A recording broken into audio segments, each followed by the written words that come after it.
Hello, everybody. We are live. It is Wednesday. It's 4:00 UK time, and Ed and I are here. Blam Partners Facebook Live. Also today, streaming live to YouTube because the subject matter that I'm dealing with, I think, will also be useful for other entrepreneurs out there, other people that are looking to try and be productive.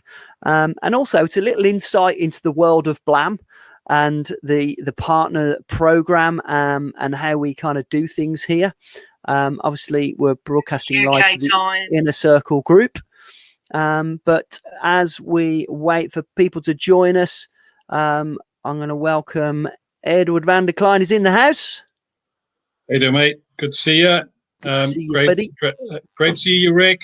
And guys, if you're watching this on the replay, please give us a quick like on Facebook, and also subscribe for any future videos that are coming in. So really good. Courtney Thomas is here. We've got an international partnership program here. So Courtney's from the USA in Sacramento. Rick is from Ireland. John Allen Gay from England. Norfolk, I think it is. Norwich. Yeah, Norwich. Yeah. Good to see you, man. Good to see you. Good to see you guys. Well, just Tony Hill is here. Tony Hill is here. Good to see you, Tony. Tony's always here. Early doors. Good to see you, Tony. So whilst we're waiting for people to join us, just a little overview of what we're going to be talking about today, guys, because for those of you that have been partners with us a while, you will know that one of my little passions is to-do lists and being organized and managing the things that you need to do day by day.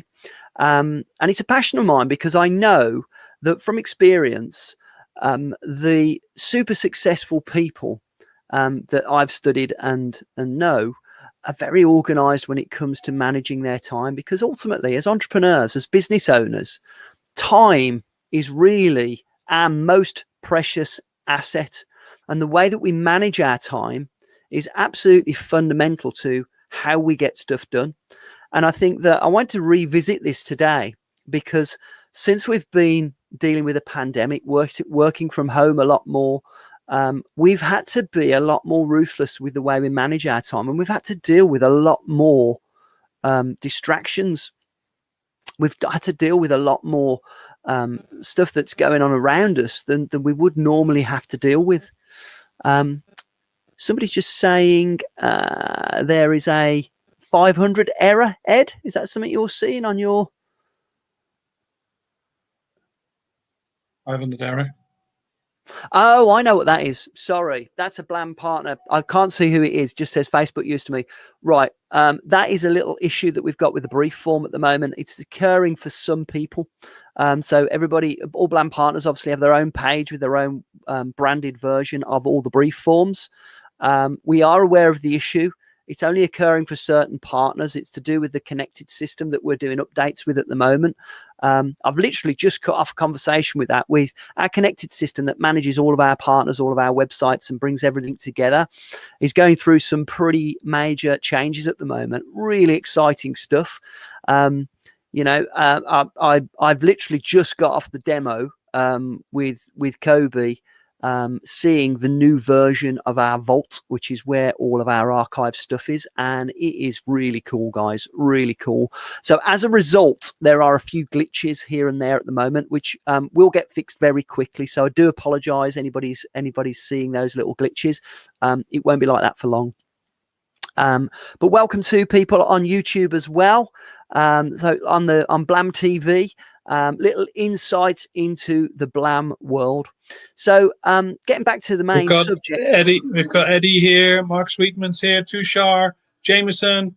Thank you so much, guys, for joining us today. Really appreciate you spending some time with us. Awesome. Brilliant. So I am going to do a little screen share today because I want to get through this one and get some questions, get some interaction. I see Spencer's joined us as well. Good to see you, buddy. Right, let me share my screen.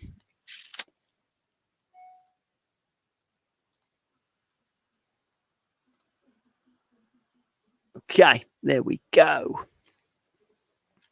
Right, and let me do my little screen share. Awesome. Just checking, Ed. Can you see that? Is that? Yeah, it's all good, man. All Brilliant. good. Okay. So I'm gonna whiz through this, guys, because I want to have a little bit of a chat about this afterwards. So let's face it, lockdown life has given us some more challenges, hasn't it? You know, pandemic life. Some of us are in lockdown still. We are here in the UK. Looks like that's going to be still for a while yet. I know that Canada, you've just gone back into lockdown. Some restrictions are being lifted in some parts of the world, so you're starting to come out of it. But either way, we're starting to, we've had to, certainly over the last sort of 12 months, is get used to a different way of working. And that has ultimately come up with certain time management issues. Also, accountability. You know, if we were working in an office before, or if we were working with somebody, you know, that accountability isn't quite the same as it was. If we're having to home school our children, or we're living in a household where, you know, people are in and around the house because everybody's in lockdown, we've got a lot more distractions to deal with. And of course, as a result of that, productivity can be put into question.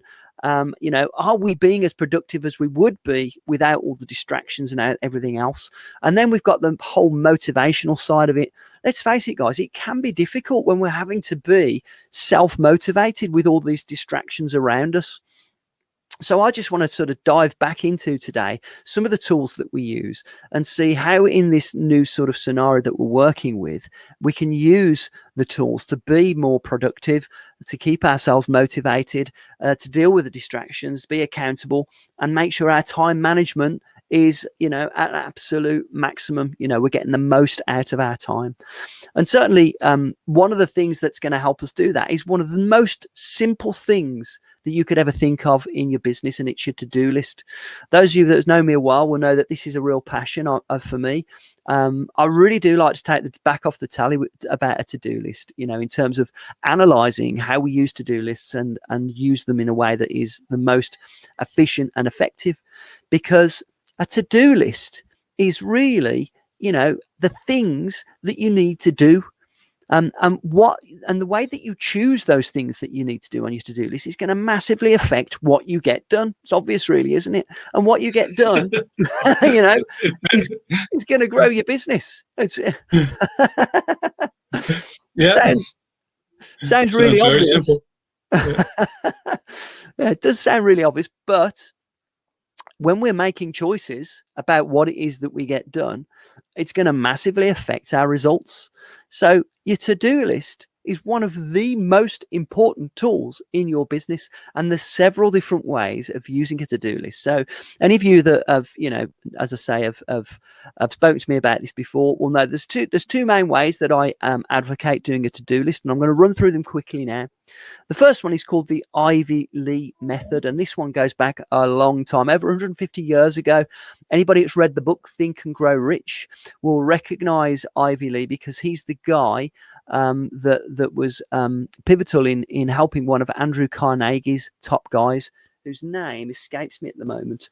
But as the story goes, the Ivy Lee method was employed for one of the first guy that ever received $1 million salary. His name's gone out of my head. Just shows, doesn't it? Lockdown life is killing my brain cells. But if you read the book Think and Grow Rich, you'll see that this guy employed the Ivy Lee method within his business, which was a big sort of oil business. And sorry, it was a steel business, beg your pardon. And it was the biggest steel business in the States. And it made his productivity of his staff go through the roof. And we can still use this method today, and we can also leverage some of the digital tools that we've got in order to make this even more efficient than they were able to then. So just very briefly, it's very simple. You just write down the 6, and it has to be 6 most important things that you need to accomplish. And then for the next day, at the end of your working day. So it's the kind of thing that you do at the end of your working day. And I by the way, I just put a little reminder in my diary, and it flags up at 9 o'clock at night for me to say, do your to-do list for the next day, to just remind me to do it if I haven't done it already. A little reminder in my calendar to do that. And then you put those 6 items in order of importance. A little tip for how you organize them in order of importance, if you're going to just use this method and nothing else, is to always think about one that somebody taught me this a few years ago, and it's really good. What is the fastest way to the money? What is the fastest way to the money? We're in business, guys. If we're in business, we need to earn money. So if you think about what is the fastest way to the money and you put them in order of importance in that order, that's one way of doing it. There's another way that I'm going to teach you in a minute, but that's one way of doing it. And then thirdly, you concentrate only on that first task, which is the one that's going to be the fastest way to the money, when you get into work the next day, and then move on to the next item once that's completed. Now, again, I'm going to come back to this in a bit more detail about how we leverage that in today's world.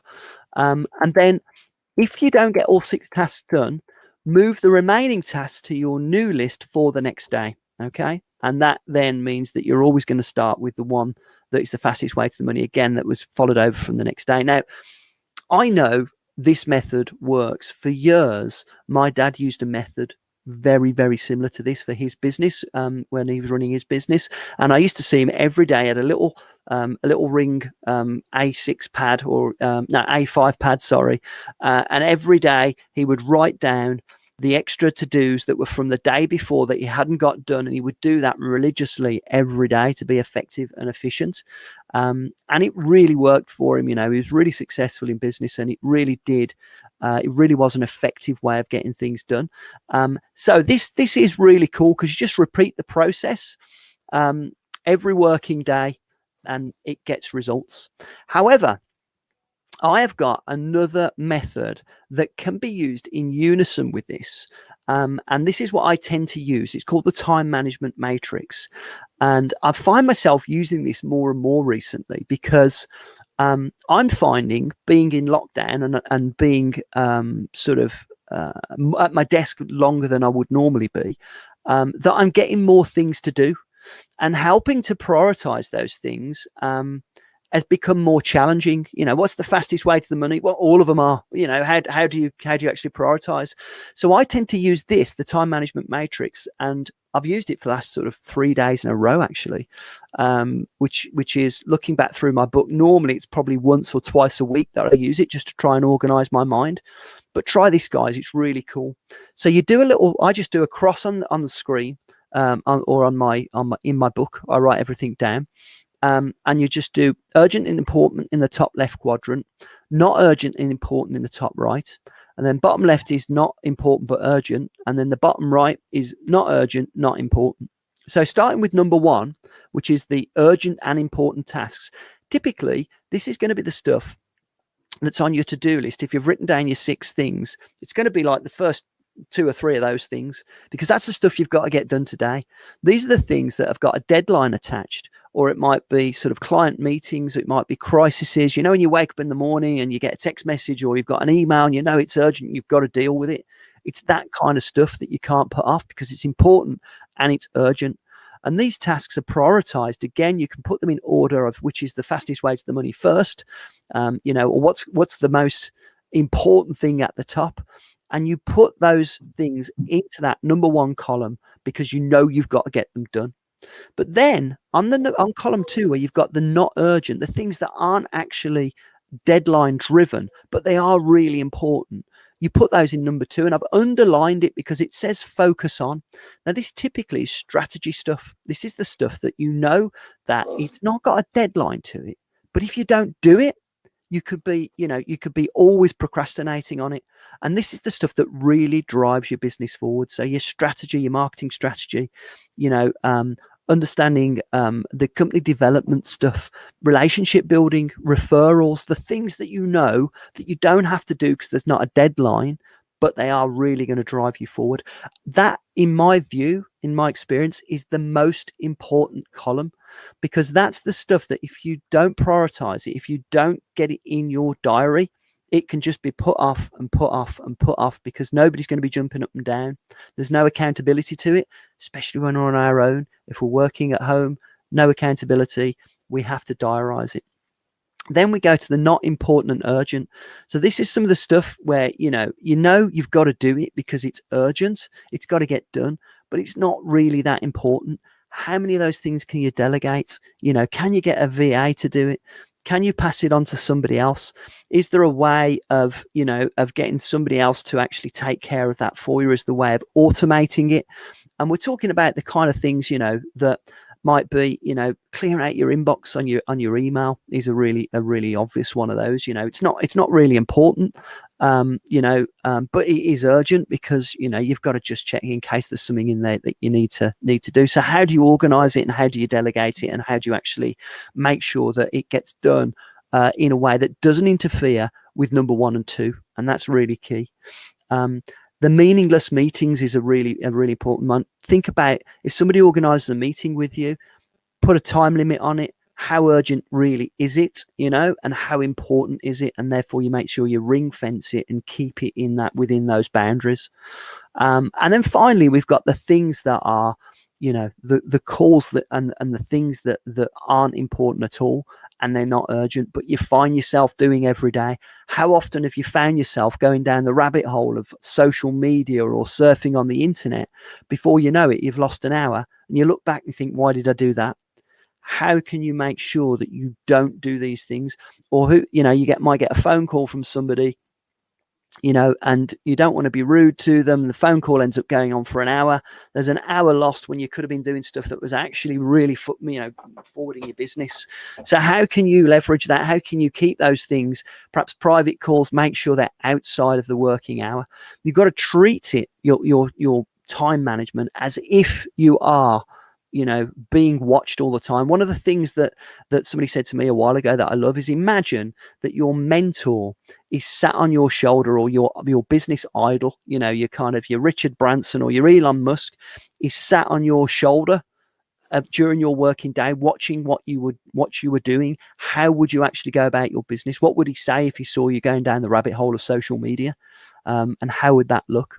So just to add a little sort of addition to this that I've been using for a while now, when I use the time management matrix, the way I tend to do this is I write down all of my things that I need to do in no real order. I just have a list of stuff that I need to do, and then I just number them. And typically I find that, you know, there's probably about sort of 12, 13 things that are kind of prioritized that are on the to-do list. And then I take those numbers and then I put the numbers into the time management matrix. So when you see my time management matrix, I've actually got one here that I did this morning. In the top one where it says important, urgent, it will say 7, 10, 9, and 12. So there's 4 things in my important and urgent. Those are things I've got to get done today. And where it says not urgent, important, it says 8, 11, 6, and 5. And now I cross-reference that to my to-do list that I have written. And that way my time management matrix is being leveraged. And that way it's a kind of a hybrid of using the Ivy Lee method, but obviously you list everything instead of just the 6. And the truth is that you usually only get around 6 done anyway at a maximum. That's just my experience, but it's making sure they are the most important and urgent things, and the strategic things, i.e. not urgent but important, number 2 on the time management matrix, they get done. So I hope that's been useful, guys. I'm sure some of you have heard of it before, but ask yourself, do you really need to start using this? Is it going to make you more efficient, particularly now we're all working from home more, and the likelihood is we're going to be doing more of that? Are you getting the most out of your time? Because once you've managed to actually define what it is you need to get done, you then need to make sure that your calendar management is utilized. And this is the bit where we've got a massive advantage over when Ivy Lee first came up with that method back in the sort of 1850s or 60s or whenever it was, because we've actually got these really cool tech tools, these calendars that we use on our phones and on our computers that are synchronized, that can actually make sure that this stuff gets done. And I would say, as if it was an appointment with your most important client. So imagine you've got one of these to-dos and you set a time limit for it within your diary, and you make it as if it is an important appointment, because you need to ring fence the time and you need to value the time, meaning that if emails come in or somebody phones you and you're in the middle of one of these to-dos, you wouldn't answer it if you were, you know, if you were on the phone to or doing a screen share with one of your top clients or a potential prospect. You wouldn't answer it, and you shouldn't really if you're doing one of these really important to-dos, because that's how we can be effective and efficient. And we need to make sure we ring fence the time for the repeatable tasks as well. So there'll be things that you need to do every day that might not necessarily be on your to-do list that you know you've got to do. Typically, that means that, they might make it to the number 2 of the matrix. But we ring fence the time for them every time. And that means that, say, for example, that you need to book appointments. So Blam Partners, you need to book appointments. You know that you should be booking appointments. So you ring fence the time for those appointments before you've booked them. And you leave space in your diary so that when you're actually doing some of those repeatable tasks, you can actually say, yes, okay, if you're booking an appointment, I've got time here or I've got time here, and it's already allocated in your diary, which means that you've got those that space ring fenced. And if you don't fill up the space, it means that you've got time to allocate to it when you get to it for some of the other diarized to dos, and that way you've got your calendar organized in advance.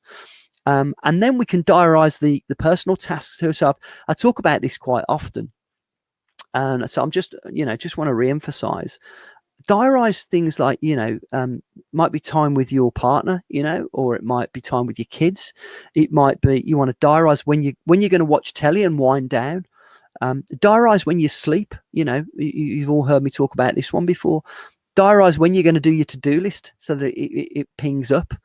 And also, make sure that you are strict about it, so that you give yourself permission to do the things that you want to do. It might be diarised time for your lunch or your dinner, and you can really get down to the real sort of micro time management on this. And believe me, guys, this is how super successful people operate. I see it over and over again. They manage their time in such a specific way, because it's the most valuable asset that they've got. I've just missed one off there.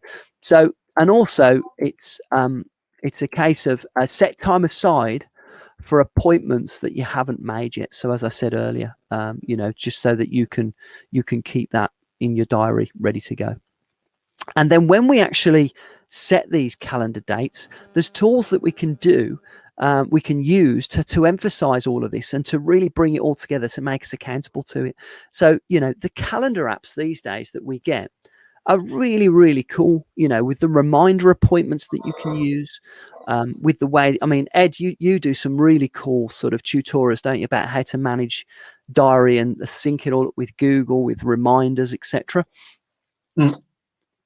I think you did one recently, didn't you? On one of the partner training days on the Monday, and syncing everything up with calendar management is just really key. So it makes you accountable. So in other words, you can set reminders, an hour before, 10 minutes before. And also we've got some other tools that can use text messages to do reminders, so you can consolidate the appointment if it's an appointment with somebody else.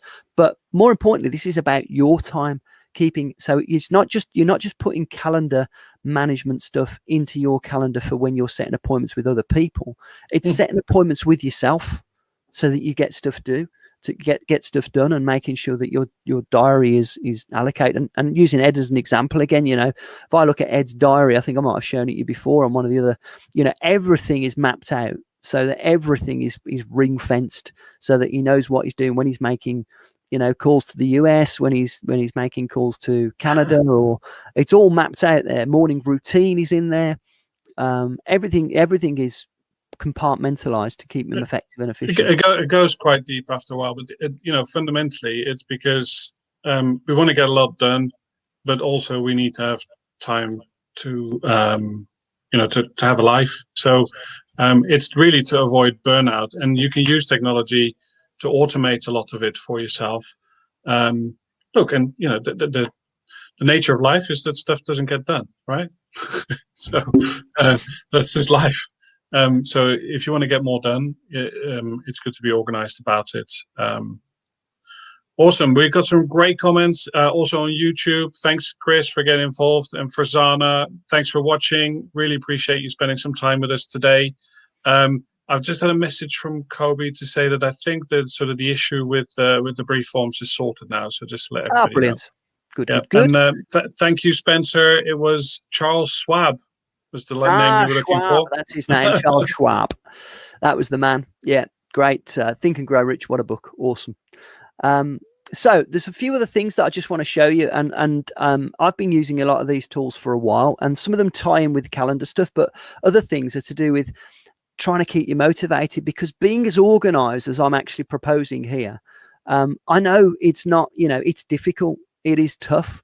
It's not something that we can, we all do naturally, and I think we all do it to a certain extent.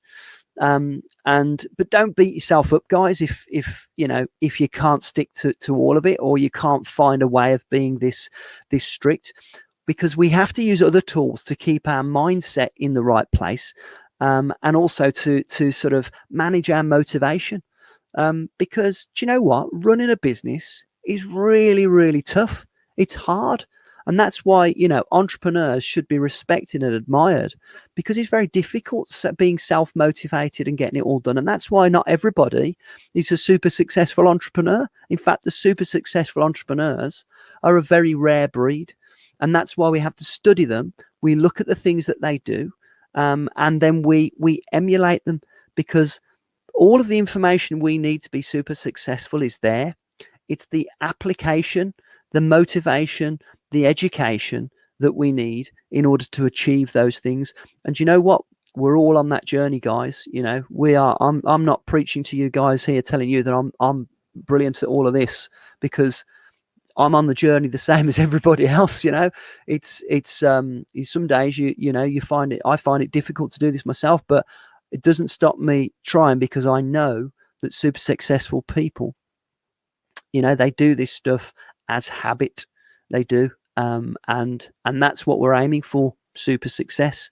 That's what we're looking for. We're looking to be in that 1% of the people that actually achieve the things that other people can't, and here's one that springs to mind straight away. I've talk about vision boards a lot.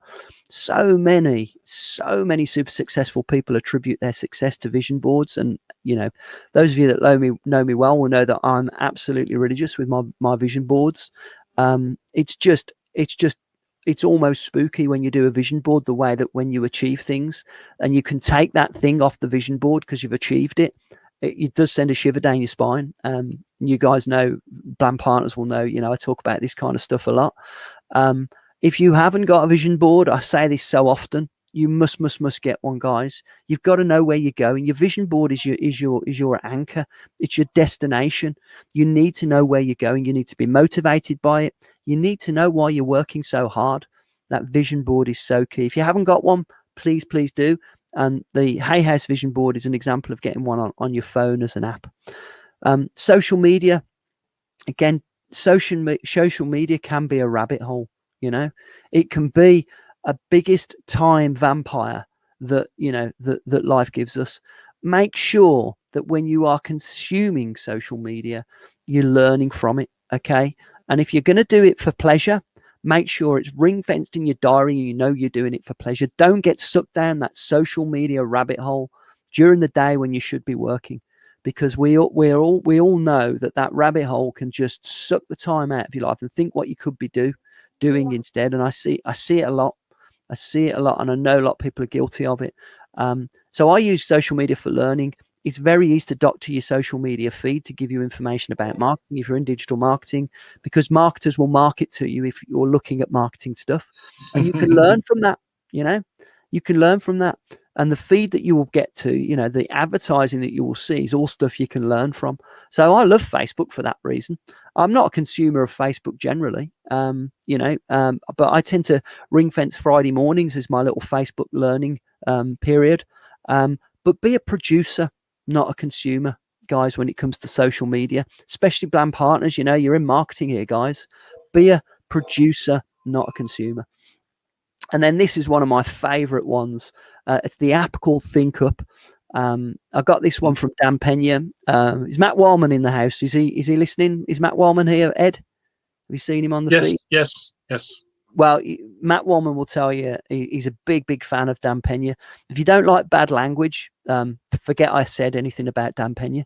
But he uses more profanities than anybody I've ever known. But they call him the $1 billion man. He's a legend. He's a super successful guy. Made a lot of his money in acquisitions. He now does a lot of entrepreneurial learning. And I went to see him in London give a live talk, and he talked about this app called Think Up, where you record your goals, and he calls them affirmations, but effectively you say it's like your vision board spoken. So you say what you want to achieve, it records it into the app, and then it plays it back to you. Every morning I listen to my app Think Up, and it plays whilst I'm in the shower. And I've been doing that for years now, ever since I saw Dan Pena live. And I don't think there's anything left on that affirmations that I started with. So as I achieve the things that I set, I replace them with other things. This stuff works, guys. If you're not doing it, I really do urge you to do it and make it habit. It's not, it's not the sort of wishy-washy things. It's the stuff that successful people do, because we need to reprogram our unconscious mind to be thinking about the things we want to achieve, so that we move ever towards them. There's no such a thing as digital minimalism.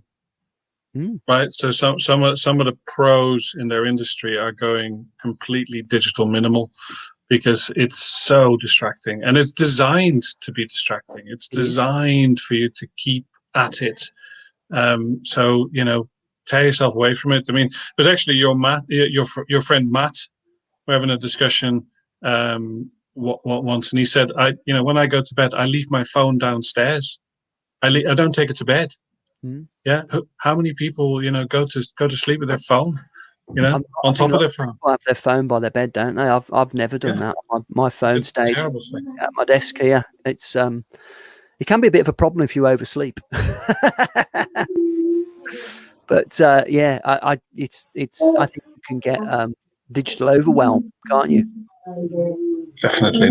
Well, it's addictive. It's like crack cocaine. It's designed to be that way. So just be mindful of it.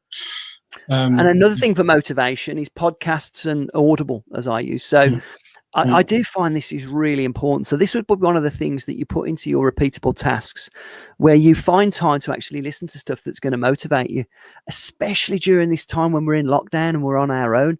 We need to find the tools that keep us up, that keep us, motivated.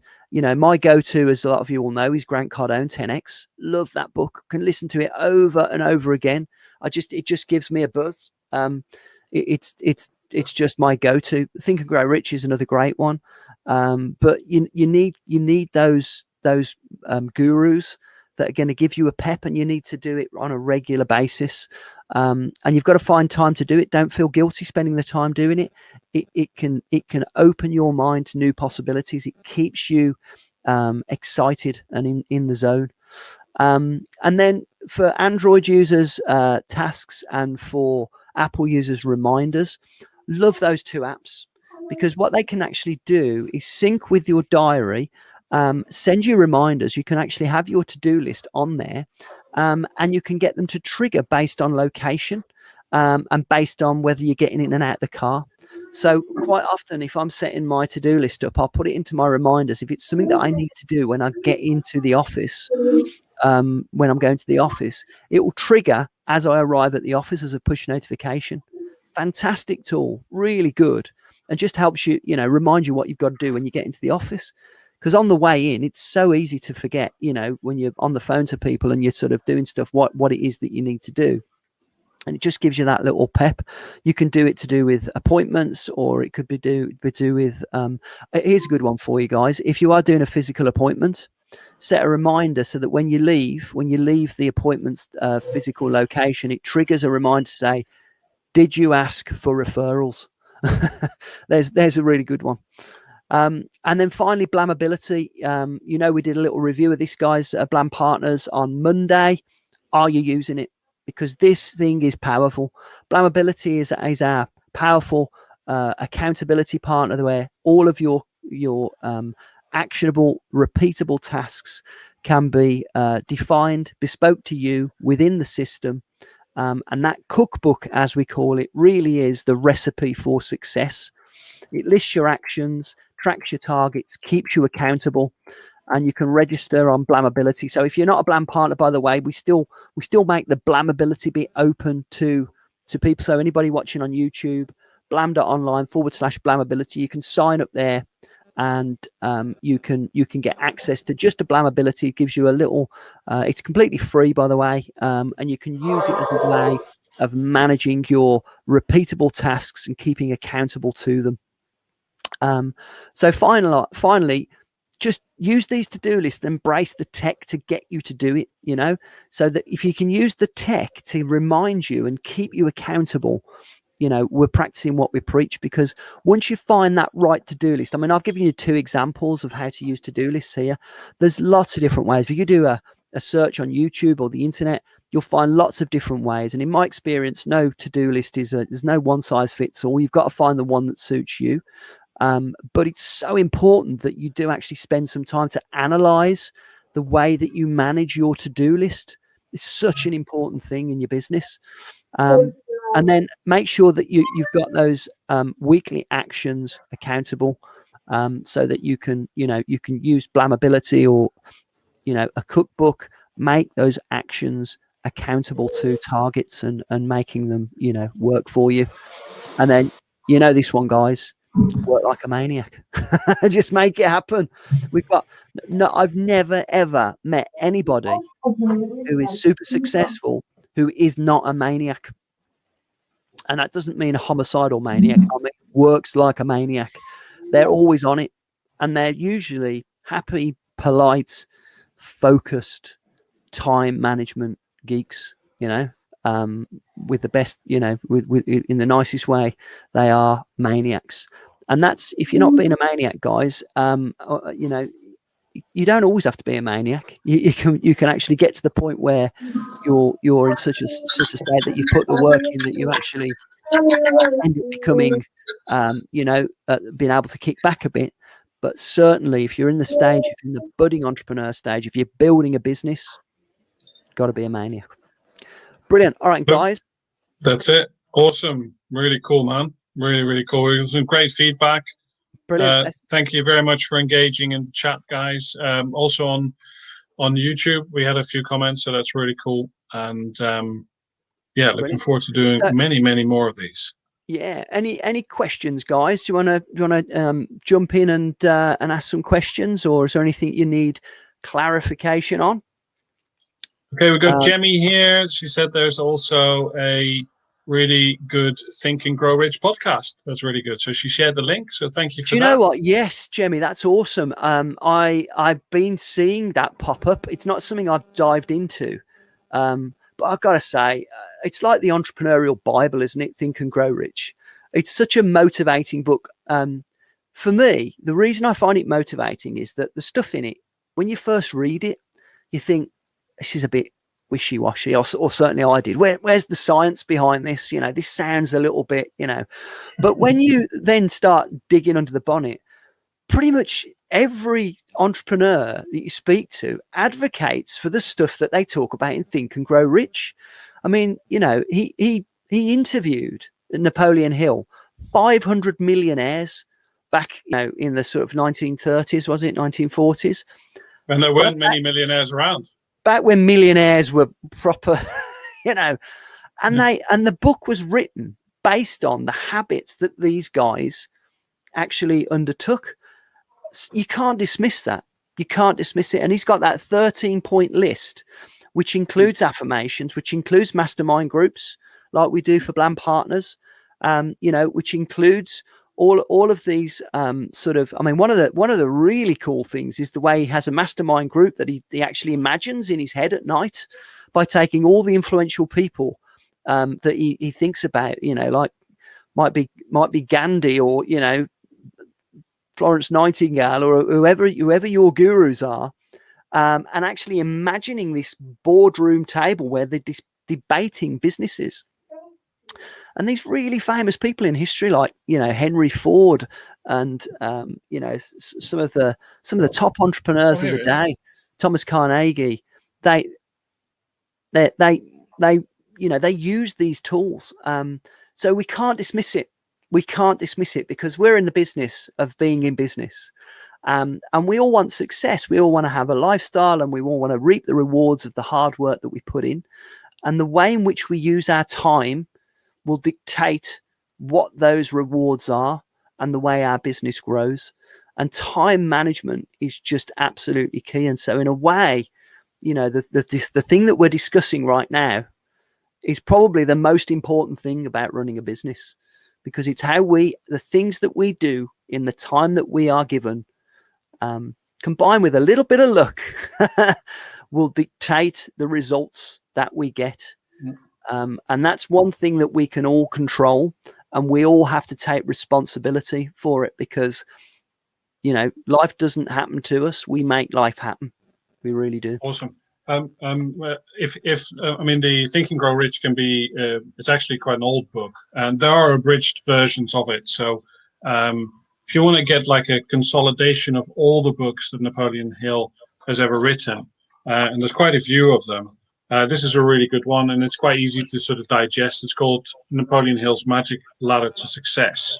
And it's basically a consolidation of Think and Grow Rich, the law of success, how to sell your way through life, master key to riches, success through a positive mental attitude, one of my favorites, grow rich with peace of mind, you can work with your own miracles, and PMA Science of Success course. And there's just one thing, if you don't mind me reading this out, because go for it, mate. Yeah, it's absolutely, where is the shame in trying to improve yourself? Any embarrassment you feel cannot be worse than the frustration of constant self-sabotage.